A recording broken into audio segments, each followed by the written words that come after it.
Muy buenas amigos y amigas de Soy de Cine. Hoy estoy un poco tristento porque vengo a hablar de una película que me ha gustado mucho en su premisa y en sus dos primeros actos, pero que me ha dejado un poquito insatisfecho con su resolución. Es una película, aún así, que resulta muy interesante, que es bastante recomendable, así que si queréis saber todo lo bueno y todo lo malo de esta Heretic, quedaos hasta el final del vídeo. Dentro cabecera.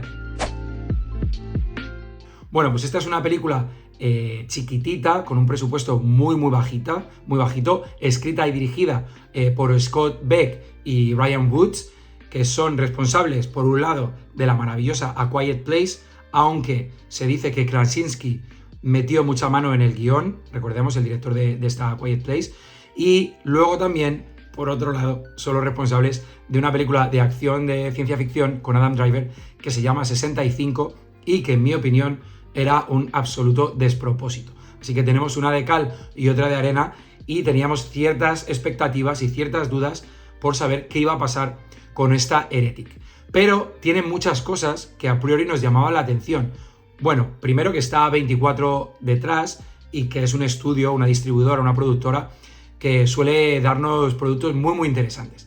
También, y no sabemos cómo, que está por ahí Chan Chan-hon, que como director de fotografía, que el surcoreano, que es un habitual de Park Chan-wook, que ha trabajado en películas que lucen muy bien y que son una maravilla, por lo menos todas de culto, como Sympathy for Lady Vengeance, Oldboy o La doncella, que, como digo, son tres películas visualmente muy llamativas. Bueno, pues este surcoreano director de fotografía está aquí trabajando en esta película y la verdad es que saca un partido brutal al escenario. Os voy a contar un poco una sinopsis muy breve sin spoilers para que os hagáis una idea de por qué estoy ensalzando la labor de la dirección de fotografía en esta película, porque tiene mucho que ver con que esta cinta funcione de la manera que lo hace.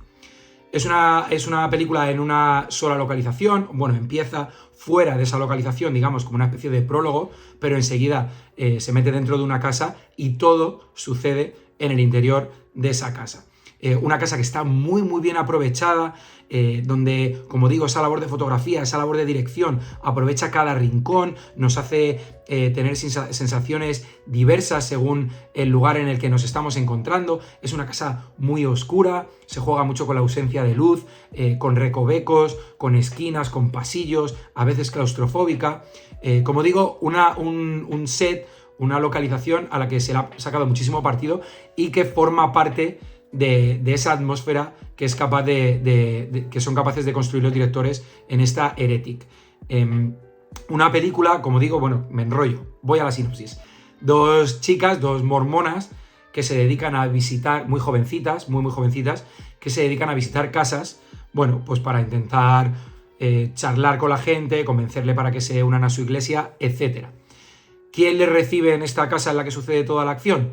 Pues nada más y nada menos que Hugh Grant, que está estupendo. De hecho, acabamos de saber que esta interpretación le ha valido la nominación al Globo de Oro. Recordemos que las nominaciones a los Oscars se anuncian en enero, el mes que viene, y no nos extrañaría que Hugh Grant, estamos casi seguros, yo pondría la mano en el fuego, a que Hugh Grant va a estar nominado a Mejor Actor por su interpretación en Heretic. Bueno, pues un Hugh Grant al que agradecemos, además, que salga de su zona de confort, que haga algo diferente a lo que nos tiene acostumbrados, pero que a su vez use ese carisma, ese encanto, esa manera de engatusar que tiene con esa mirada, esos ojos azules, que le viene muy bien al papel que desempeña en esta Heretic. Pues bueno, estas dos chicas jovencitas que están interpretadas por Chloe East y por Sophie Thatcher, entran en esta casa, le dicen: hola, somos mormonas, tal, venimos a contarte nuestra historia. El Señor les dice: por favor, pasad, no os preocupéis, sentaos aquí, contadme. Y a partir de ahí se empieza a generar una dinámica bastante incómoda. ¿Por qué? Porque Hugh Grant es un erudito en temas religiosos, sabe muchísimo de religión y empieza a haber un intercambio dialectal entre estas jovencitas e inocentes mormonas y este avezado o experimentado señor que les pone en un aprieto y que empieza a hacer una serie de preguntas, a llevarles, digamos, la contraria, a contradecir muchas cosas de las que dicen, de una manera que las chicas empiezan a estar bastante incómodas. Y a partir de aquí, pues la cinta va evolucionando. Pero como digo, estos primeros 2 actos tienen un tono muy parecido, un tono donde cada vez nos vamos sintiendo más incómodos con lo que está sucediendo delante de nosotros, sin mucho fuego de artificio, algo bastante pequeñito, bastante comedido, pero sin embargo que se sustenta en la dirección de fotografía, como decía, y en un guión muy efectivo, muy inteligente, con muchas citas, con muchas réplicas muy ingeniosas que nos tienen totalmente atrapados. ¿Cuál es el problema principal de Heretic y por qué he dicho al principio que te deja algo insatisfecho? Bueno, pues porque por algún motivo Beck y Woods deciden o piensan que la película necesita una resolución de montaña rusa. Entonces, el tono que estaba funcionando también de la película, que estaba generando esa tensión en nosotros, que nos estaba teniendo totalmente enganchados, esa sensación de que algo puede pasar en cualquier momento, etcétera, que nos hace dudar. ¿Están en peligro estas chicas? ¿No están en peligro? Sí, no, nos manipulan, nos hacen ver cosas extrañas, pero luego parece que en realidad no. En fin, juega con nosotros de una manera tan inteligente a través del guión y de las interpretaciones de los 3, especialmente Hugh Grant, que está maravilloso. Y sin embargo, luego en el tercer acto, de repente, todo se vuelve como más rocambolesco, más grande, pierde ese tono, pierde esa atmósfera que ha sabido crear para convertirse en una especie de, como digo, montaña rusa, de subidas, bajadas, locuras, cosas inverosímiles, personajes que hasta ese momento tenían cierta coherencia y que se estaban desarrollando ante nosotros y les íbamos conociendo, de repente se convierten en otra cosa que nos cuesta mucho entender.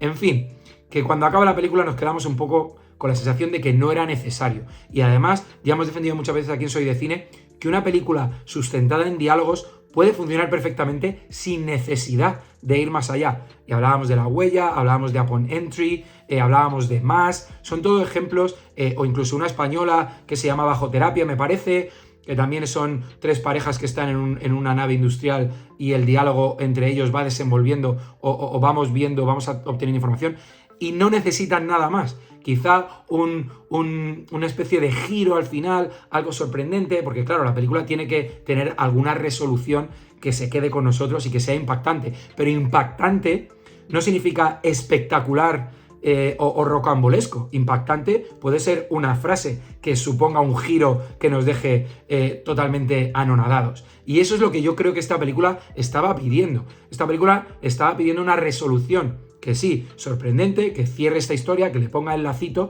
pero sin abandonar todo eso que había estado construyendo en estos 2 primeros actos. Pero bueno, aún así, es una película muy recomendable. Yo he disfrutado muchísimo. De hecho, yo estaba diciendo, para mí, una de las películas, está empezando el año, esta película ya se estrenó en noviembre en Estados Unidos, con lo cual yo podría decir del 2024, una película que para mí tenía lo que tiene que tener una película, o por lo menos los elementos que a mí me encantan. Digo, esta es una de mis películas del 2024. Y sin embargo, ese final me hizo tener más dudas. Me pasó algo parecido con la cinta Longlegs, que ya hemos comentado también aquí en el canal y también en nuestro programa, en nuestro podcast de iVoox y en nuestra página web, etcétera, que también es una película que nos encanta, que está muy bien construida, que los personajes son súper interesantes, la historia es muy envolvente, pero luego tiene ese final que nos deja un poquito insatisfechos. Así que nada, lo que decimos siempre, darle una oportunidad. Yo sí que iría a ver esta película al cine. Hay veces que decimos, no merece la pena, puedes verla en casa, espérate. Yo creo que como es una película que funciona por esa inmersión, nos mete de lleno en esa casa, y yo creo que eso se va a disfrutar mucho mejor en pantalla grande, en la oscuridad de un cine y con nuestra total atención. Así que os recomiendo que vayáis al cine y que luego os paséis por aquí, como siempre, por el canal y nos dejéis algún comentario de no estamos de acuerdo contigo, nos ha encantado el final, estamos de acuerdo, no nos ha dejado muy satisfechos, pues la película no es para tanto, o me ha encantado, que sabéis que nos encanta leeros y que además lo que nos gusta de comentar películas es poder conocer también vuestra opinión y ver, bueno, en qué punto estamos, si coincidimos o no, y en qué coincidimos y en qué no. Mientras, si no os habéis suscrito al canal, suscribíos, que subimos muchísimo contenido, muchas cosas interesantes sobre el cine y las series, y si os quedáis con ganas de más, pasaros por iVoox, que tenemos ahí nuestro podcast semanal, donde contamos noticias de actualidad, etcétera, muy dinámico, muy cortito, no es un podcast de esos de 7 horas, es un podcast que debe durar alrededor de una hora y pico, y nada, y también en nuestra página web donde tenemos críticas mucho más detalladas de las producciones que vamos viendo. Así que nada, y mientras nos seguimos viendo por aquí. ¡Hasta luego, cinéfilos!